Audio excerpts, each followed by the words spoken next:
대한통운은 코레일이 운영하는 대한민국의 고속철도 시스템입니다. 1992년 서울-부산 간 고속도로 건설이 시작되었습니다. KTX는 2004년 4월 1일 개통되었습니다. 아니, 지금 이거 같은 지하철 맞나요? 한국에서 지하철 처음 타본 프랑스 미녀가 경악한 이유. 아니, 한국이 이 정도로 발전된 나라였단 말이야? 한국에서 살고 싶은데 좋은 방법 없나? 여기 프랑스 국적기인 에어프랑스에서 승무원으로 일하는 한 여성이 있습니다. 이 여성은 업무 때문에 우연히 한국에 왔다가 한국에서 며칠간 머물렀던 기억이 워낙 좋아서 자신이 태어난 프랑스 대신 한국에서 살고 싶다는 생각까지 하게 되었다는데요. 그녀가 한국에서 어떤 경험을 겪었길래? 안녕하세요. 저는 프랑스 파리에 사는 율리아라고 합니다. 걔는 프랑스 국적 항공사인 에어프랑스에서 근무하는 승무원인데요. 승무원으로 일한 경력이 많지는 않다 보니 그동안 국내선 노선에만 배정이 되어 왔었는데 다행히 이번에 성과평가에서 걔의 성과를 인정받아서 드디어 국제선 노선에도 배정을 받게 되었답니다. ED44245. 그렇게 우연히 한국의 업무 때문에 방문을 했다가 크게 놀랐던 이야기를 한국인 여러분들께 전하기 위해 이렇게 메일을 보냅니다. 제가 승무원을 시작하게 된 가장 큰 이유는 전 세계의 여러 나라들을 여행하면서 다양한 경험을 하고 싶다는 생각 때문이었어요. 해외여행을 끊임없이 할 수 있는데 이쁜 유니폼 복장을 입고 아름다운 모습으로 사람들에게 제 매력적인 미소까지 보여줄 수 있다니 정말 일석이조잖아요? 그래서 국제선 노선에 투입될 수 있는 자격이 갖춰졌던 날, 저는 누구보다 기뻤답니다. 제 꿈인 해외를 다니는 승무원이라는 꿈을 이룰 수 있게 된 거니까요. 그 다음에 투입되는 노선부터는 제게 어느 정도 선택권이 있었고 제가 고르는 차례가 되었을 때 저는 다른 나라는 생각하지도 않았어요. 1초의 고민도 없이 한국을 골랐기 때문이에요. 왜 다른 나라들도 아니고 한국을 골랐냐고요? 사실 저는 코로나 때 승무원에서 잠깐 물러나서 휴직을 했었는데 그때 한국이라는 나라에 대해 좋은 인상을 갖게 되었기 때문이었어요. 그때 당시에 제 최대 관심사는 코로나였어요. 저뿐만 아니라 저와 함께 입사했었던 승무원 동기들 모두가 코로나를 가장 많이 걱정했을 거예요. 힘들게 노력해서 그냥 항공사도 아닌 국적기인 에어프랑스의 승무원으로 입사를 했는데 다른 항공사들에서도 구조조정 소식이 들려왔었고 하루아침에 일자리를 잃는 사람들도 많았으니까요. 그래서 그때 코로나 상황이 어떤지 뉴스 기사들도 엄청나게 찾아보고 승무원 동기들끼리 서로 공유하면서 여러 가지 이야기들을 했었죠.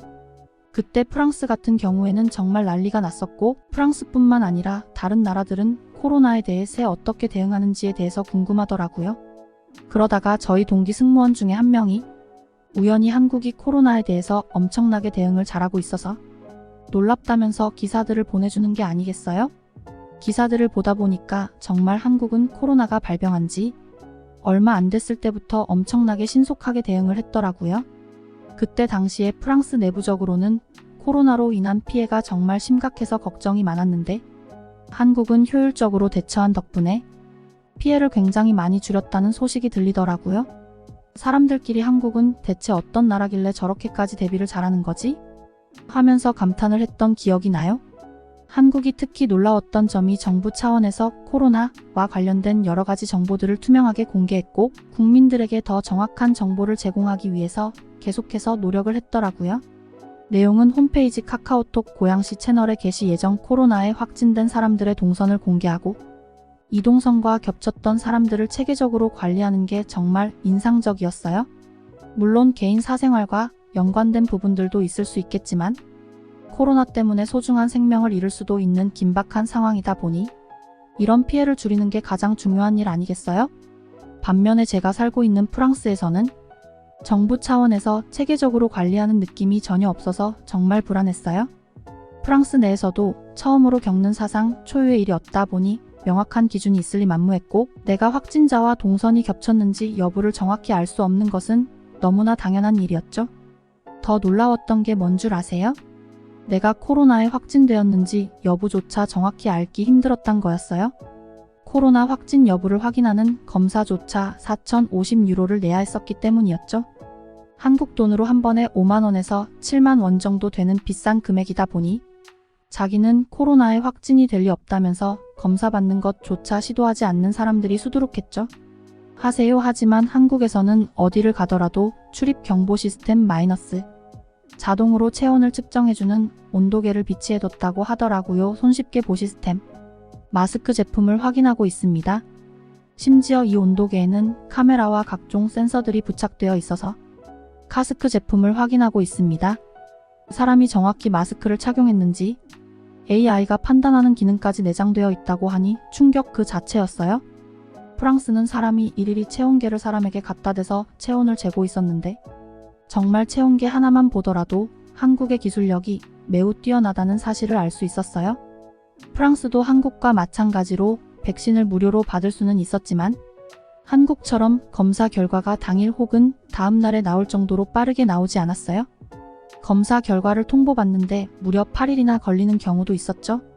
8일이면 그 사이에 확진자가 다른 사람에게 옮길 수 있는 여지가 너무나 많잖아요. 이땐 정말 한국의 신속한 체계가 너무나 부럽더라고요. 프랑스에서도 한국은 빨리빨리의 나라로 유명한데 좋은 쪽으로 빨리 처리가 되니 이런 생명이 오고 가는 중요한 부분에서도 느긋한 프랑스와는 너무나 비교되는 부분이었죠. 그리고 이때 한국에 대한 이미지가 좋아지게 된 결정적인 계기 중 하나가 국민들의 국민성이 매우 선진적이라는 거였어요. 한국 사람들은 정부가 내린 지침대로 마치 교과서에 나오는 것처럼 모두 마스크 착용을 올바르게 하고 다닌다는 거 아니겠어요? 반면에 프랑스 사람들은 한국 사람들처럼 정부의 말을 잘 듣지 않아요?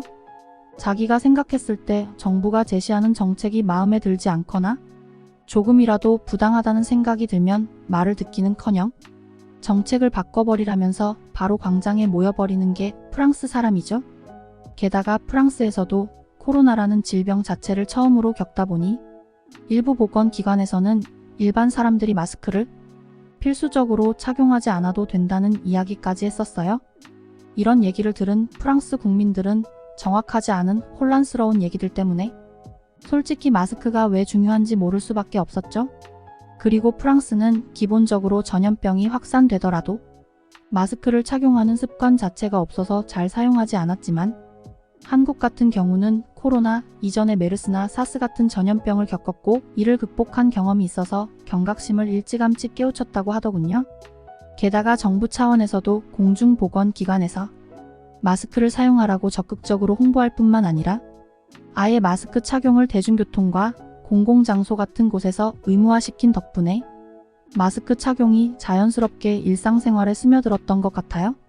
한국 사람 특유의 선진적인 국민성과 맞물린 덕분에 코로나의 확산율을 막을 수 있었던 거죠. 프랑스도 이렇게 한국처럼 적극적으로 홍보하고 정확한 정보를 제공했으면 코로나로 인한 피해를 많이 줄일 수 있었을 텐데 참 아쉽다는 생각이 지금도 드네요. 아무튼 그렇게 저는 파리와 인천을 오고 가는 노선의 자원에서 승무원 일을 하게 되었고 태어나서 한국이라는 나라에 처음으로 가본 저는 깜짝 놀랄 수밖에 없었어요. 인천공항에 착륙하고 한국의 공기를 처음 느껴봤는데 프랑스에서 출국할 때보다 너무 추운 거 아니겠어요? 얇은 패딩만 걸쳐 입고 왔는데 인천공항에 도착하니 사람들은 두껍고 긴 패딩들을 입고 다니더라고요. 한국에 한파가 오고 폭설이 와서 눈이 쌓여 있다고 하는 건 들었지만 뭐 추워봤자 얼마나 춥겠어? 프랑스랑 비슷할 거라고 생각했지 이 정도일 줄은 몰랐죠. 하지만 제가 놀랐던 부분들은 이뿐만이 아니었어요. 공항 내부에 계속해서 신기한 로봇 같은 게 다니고 있더라고요. 주변에 누군가가 조종하는 사람도 없는 것 같은데 혼자 여기저기 사람 사이를 누비고 다니더라고요. 그 로봇이 귀엽고 신기해서 한번 유심히 살펴봤어요. 그랬더니 갑자기 로봇이 사진 찍어드릴까요? 라며 제게 말을 거는 거 아니겠어요? 로봇에는 터치스크린이 있었고 그 터치스크린을 통해서 인천공항과 관련된 여러가지 유용한 정보들을 제공받을 수 있었어요. 물론 제가 언어 선택을 할 때 제가 주로 사용하는 언어인 불어를 선택할 수 없다는 점이 아쉽긴 했지만 각종 그림들로 직관적으로 알기 쉽게 설명을 해주고 있어서 인천공항에 처음으로 방문하는 많은 사람들이 그 로봇 덕분에 인천공항에 대해 무척이나 쉽게 파악할 수 있을 것 같아 보였죠.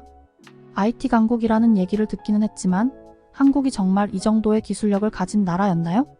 제가 사는 프랑스에서는 안내도 같은 게 있더라도 보통은 사람이 대부분의 안내를 대신하는데 한국은 로봇이 이런 안내를 자율적으로 돌아다니면서 하고 있다니 놀라지 않을 수 없었죠.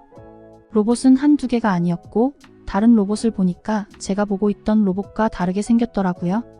걔 로봇은 무슨 로봇인가 유심히 살펴보니 사람한테 커피를 배달시키는 게 아니겠어요? 한국에 몇 번 방문해본 경험이 있는 승무원 동료가 옆에서 저건 배달 로봇이라고 말해주는데 정말 문화 충격이었어요. 이 넓디 넓은 인천공항에서 주문을 하면 고객이 있는 곳까지 알아서 배달을 해주다니 제 눈을 의심했죠. 승무원으로 일하면서 이런 공항은 처음 봤으니까요. 저도 배달을 한번 시켜보고 싶었지만 함께 온 승무원 친구가 피곤하다며 얼른 숙소로 빨리 가자고 하더라고요. 놀라움의 연속이었던 인천공항을 벗어나서 저는 공항철도를 타야 했어요. 명동에 있는 호텔의 숙소가 예약되어 있었기 때문이죠. 알아보니까 서울역까지 공항철도로 이동하면 무척이나 빠르게 이동할 수 있겠더라고요. 지하철역에 들어선 순간 끔찍한 악취를 걱정했던 저는 제 코를 의심했습니다. 프랑스의 지하철과는 다르게 맛있는 빵들과 커피, 그리고 달달한 간식들의 냄새가 가득하더라고요. 프랑스의 지하철은 오래되고 보수가 잘 되지 않아서 악취가 정말 진동하거든요. 그런데 상상과는 전혀 다르게 좋은 냄새가 가득하니 제 입장에서는 놀랄 수밖에 없었죠. 그리고 역사 내부의 시설도 사람들을 정말 잘 배려해서 만들었다는 게 프랑스 사람인 제 눈으로 봐도 느껴지는 수준이었어요. 특히 몸이 불편한 장애인이나 노약자들을 위한 시설들이 잘 되어 있는 점이 인상 깊더라고요. 처음에 지하철 개찰구를 들어가는데 어떤 개찰구가 폭이 무척 넓은 거 아니겠어요? 그래서 처음에는 잘못 만들었나 깊은 생각을 했는데 옆에 있던 승무원 동료가 이상해하는 저를 보더니 하는 말을 듣고서 저는 놀라지 않을 수 없었어요. 개찰구를 이상하게 만든 게 아니라 의도적으로 휠체어를 타고 있는 사람들이 쉽게 통과할 수 있도록 일부러 너비를 넓혀 놓은 거라고 하더라고요. 몸이 불편한 사람들을 위한 깊은 뜻과 따뜻한 배려가 있었던 거죠. 마침 그때 어떤 휠체어를 타고 계신 노인분이 있었는데 너무나 당연하다는 듯이 그 잘못 만들어진 것 같은 개찰구를 자연스럽게 통과하는 거 아니겠어요? 이런 모습을 보다 보니 모든 사람들이 더불어 살아갈 수 있게 도와주는 따뜻한 마음을 가지고 있는 한국 사람들이 정말 멋지게 느껴지더라고요. 프랑스 같은 경우는 장애인들이 지하철을 타는 건 상상도 할 수 없을 정도로 불편하거든요.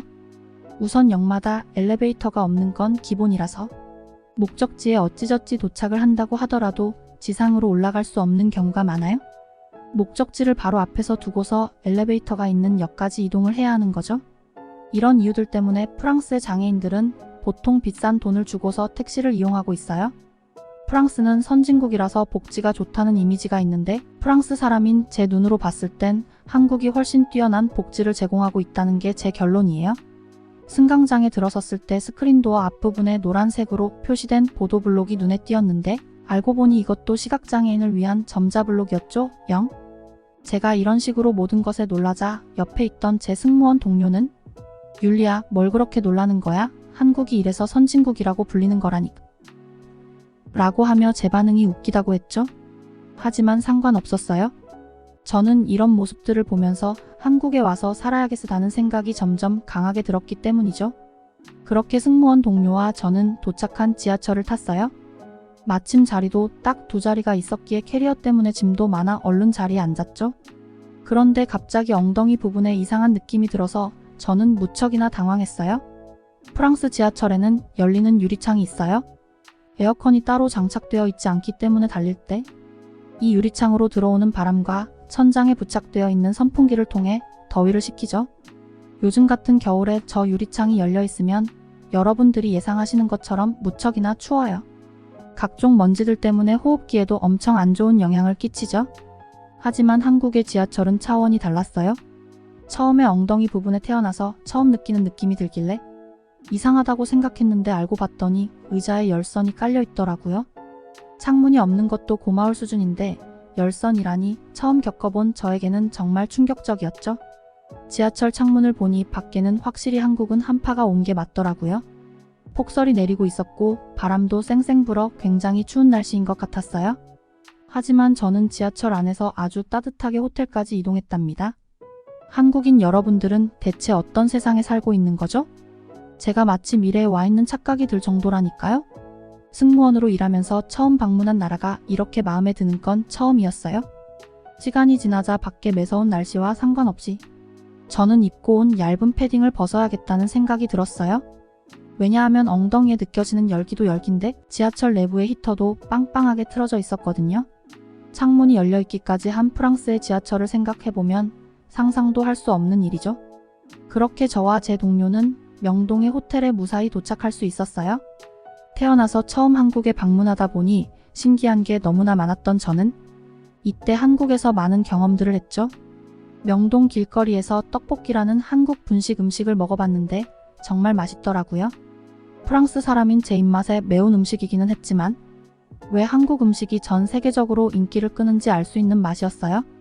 제가 맛있게 떡볶이를 먹고 있으니까 가게 주인분께서 스마트폰 번역기 앱으로 어떤 나라에서 왔냐면서 제게 말을 걸어오시더라고요. 여행을 가면 낯선 사람이 말을 거는 걸 경계해야 해요.